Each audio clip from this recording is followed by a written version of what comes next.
नमस्कार विद्यार्थी मित्रांनो. तलाठी भरती जवळपास विद्यार्थ्यांचे एकच क्वेरी असतात, प्रश्न असतात की नेमका रिझल्ट केव्हा लागेल, जॉईनिंग कधी मिळेल. तर विद्यार्थी मित्रांनो, कालच एक अपडेट आलेली होती की येत्या 2 दिवसामध्ये तुमच्या रिझल्टची अपडेट किंवा रिझल्ट लागणार आहे आणि जानेवारी महिन्यामध्ये तुम्हाला जॉईनिंगसुद्धा मिळणार आहे.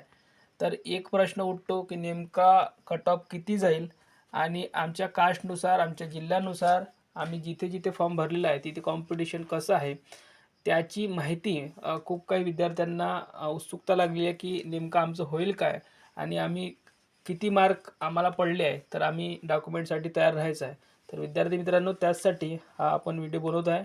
एक अंदाज घेणारा विद्यार्थी मित्रांनो, या व्हिडिओच्या माध्यमातून अंदाजित कट ऑफ घेणारा विद्यार्थी मित्रांनो, त्यासाठी तुमची एक मदत पाहिजे आहे आणि ती मदत म्हणजे विद्यार्थी मित्रांनो, कट ऑफ काढणे हा सोपा नाही आहे. कारण की कॉम्पिटिशन, त्यानंतर नॉर्मलायझेशन, त्यानंतर आपल्याला माहिती आहे की एकूण 57 शिफ्टमध्ये परीक्षा झालेली आहे आणि नाही म्हणता तरी नॉर्मलायझेशन हे होणार आहे. विद्यार्थी मित्रांनो, जरी तुम्हाला जवळपास सारखेच पेपर वाटले, पण काही काही क्वेश्चन असे होते की ज्यामध्ये नॉर्मलायझेशन होऊ शकतं. कारण की खूप टफ किंवा नॉर्मल प्रश्न जर आले तर तुमचे काही मार्क कमीसुद्धा होऊ शकतात विद्यार्थी मित्रांनो.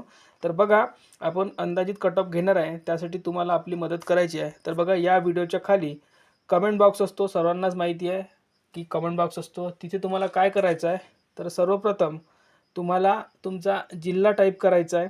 आता उदाहरणार्थ तुम्ही जिल्हा टाईप करताना, उदाहरणार्थ तुम्ही नागपूर जिल्ह्यासाठी अर्ज भरलेला आहे किंवा तुम्ही पुणेसाठी फॉर्म भरला आहे. तर बघा, तिथे काय लिहायचं आहे या कमेंट बॉक्समध्ये.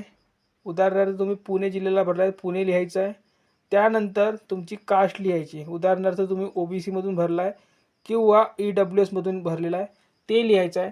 त्यानंतर मेल फिमेल लिहायचं आहे. त्याच्या खाली काय लिहायचं आहे, जर तुम्ही मेल असाल, मेलमधून अर्ज केलेला असेल तर मेल लिहायचं आहे. फिमेलमधून फॉर्म भरलेला असेल ज्या महिला उमेदवारांनी, त्यांनी फिमेल लिहायचे, क्लिअर कट लिहायचं आहे विद्यार्थी मित्रांनो. त्यानंतर तुमचे रॉ मार्क म्हणजे जे सध्याच्या परिस्थितीने तुमचे मार्क आहे, विदाऊट नॉर्मलायझेशन म्हणतो आहे आपण, रॉ मार्क टाईप करायचे आहे. उदाहरणार्थ तुम्हाला 160 गुण आहे, उदाहरणार्थ तुम्हाला 130 गुण आहे, उदाहरणार्थ तुम्हाला 120 गुण आहे. काही घाबरायचं नाही आणि बिंदास आपले मार्क सांगायचे विद्यार्थी मित्रांनो. फक्त इतकं करायचं की क्लिअर कट लिहायचं आहे, मी जसं जसं सांगतो आहे, मार्क लिहायचं आहे, ठीक आहे. त्यानंतर तुम्ही कोणत्या आरक्षणमधून फॉर्म भरलेला आहे, उदाहरणार्थ तुम्ही प्रकल्पग्रस्तामधून भरलेला आहे, भूकंपमधून भरलेला आहे किंवा अनाथमधून भरलेला आहे, या कोणत्या ह्याच्यातून भरला आहे किंवा स्पोर्टमधून भरला आहे किंवा माजी सैनिकमधून भरला आहे, तर विद्यार्थी मित्रांनो हे क्लिअर लिहायचं आहे तिथे, ठीक आहे. जर तुम्ही याच्यातून भरलेला नसेल तर ते ब्लँक सोडायचं आहे, ठीक आहे. त्यानंतर तुमचा जिल्हा झाला, तुमची कास्ट झाली, त्यानंतर तुमचं मेल फिमेल झालं, मार्क झाले आणि समांतर आरक्षण झालं. सोबतच विद्यार्थी मित्रांनो, तुमचा ज्या दिवशी पेपर झाला, उदाहरणार्थ तुमचा पेपर 31 तारखेला झाला, उदाहरणार्थ कोणाचा 30ला झाला, कोणाचा 28ला झाला असेल, ठीक आहे. तर तुमची तारीख आणि मंथ लिहायला विसरायचं नाही विद्यार्थी मित्रांनो. त्यानंतर तुमचा मंथ लिहिला, त्यानंतर शिफ्ट लिहायला पण विसरू नका, कारण की शिफ्टनुसार पण नॉर्मलायझेशन वेगळं होणार आहे. आपण जो काही कट ऑफ सांगणार आहे ते विदाऊट नॉर्मलायझेशनच सांगणार आहे, पण आपल्याला एक याच्यावरून अंदाज येईल की विद्यार्थ्यांना मार्क कसे पडलेले आहे कोणत्या कोणत्या शिफ्टमध्ये, त्यानुसार नॉर्मलायझेशनसुद्धा आपण बघणार आहोत.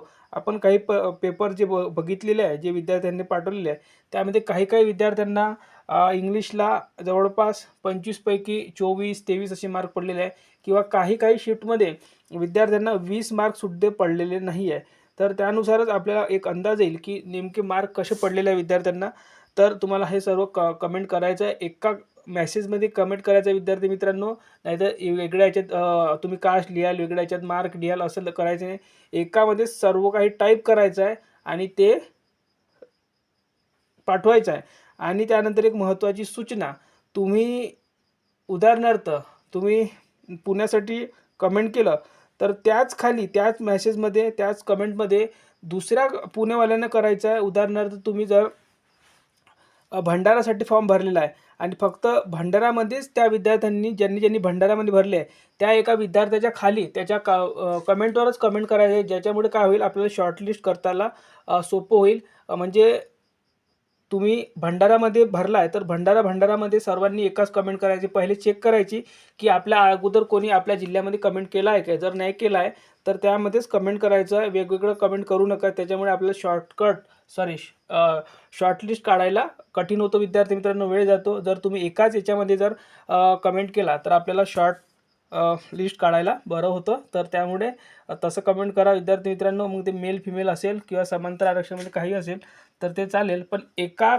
मेसेजमध्ये सर्वांनी टाईप करा आणि एका जिल्ह्यामध्ये ज्यांनी प्रथम केलं आहे कमेंट त्यांच्या खाली सर्वांनी त्याच्यावर क्लिक करून सर्वांनी त्याच याच्यावर कमेंट करायचं आहे. ठीक आहे. तर या व्हिडिओमध्ये इथपर्यंतच. जसे जास्तीत जास्त कमेंट येईल त्यावर आपण नेक्स्ट व्हिडिओ आपण एक अंदाजे